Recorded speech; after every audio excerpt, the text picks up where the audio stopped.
Values-led learning. Anybody that's been working in HRD for any period of time will not see this presumably as a particularly new thing. However, I think it might be a particularly timely thing to bring back to life and really think about. What do we mean by values-led learning? That learning is most effective when it actually relates to an individual's personal needs and interests. That's not particularly new, but learning just does not work as well unless it really connects with the individual and their context and their needs. And there's no big surprise. Not only does it connect better, it's demonstrably more effective, and the learner is demonstrably more active when they are personally connected with the learning. This is not in itself a big revelation. It has not taken us 50 years to discover this with a bunch of academics.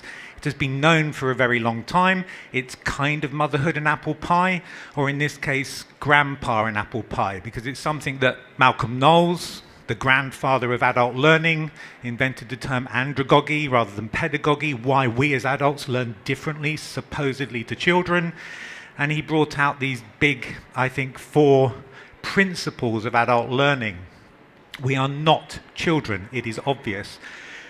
But we bring things to learning that are really quite different or on the other end of a continuum from children. We need to be involved in the planning and evaluation of our instruction. We are not willing just to learn because we're instructed. I have children and grandchildren. I happen to know they're not either. Experience, we have far more experience obviously than children, and we bring our experience to everything that we do, and we tend to see what we're going to be doing in terms of our existing experience, and that is also applied to learning.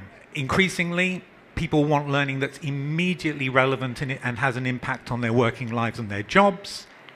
We are not willing to defer the implications of our learning or the benefits of our learning. We want to see the implications now, and that learning is often problem-centered.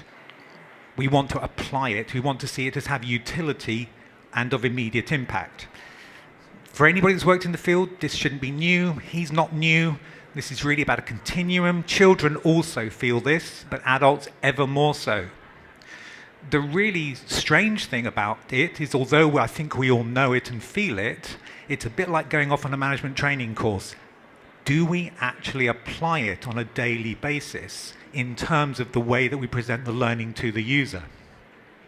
And what does it mean for us? I've just done my GDPR course. I bet everybody's just done their GDPR course. How many of those courses were represented to you as, we're going to go bankrupt if we don't fix this problem? How many times was it presented to you as, you'll lose your job if you get this wrong? So that's slightly more motivating. But how often was it advertised to you as the idea that there are vast numbers of jobs in the field for anybody that's got GDPR training, and it's a great piece of promotion for you or promotional opportunity?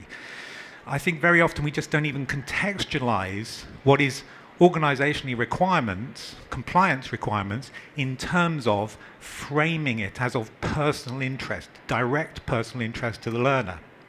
So one very simple top tip is you don't have to localize the learning, but you do really have to make it meaningful to the subgroups that you've got and try and see it in their terms rather than the business's terms.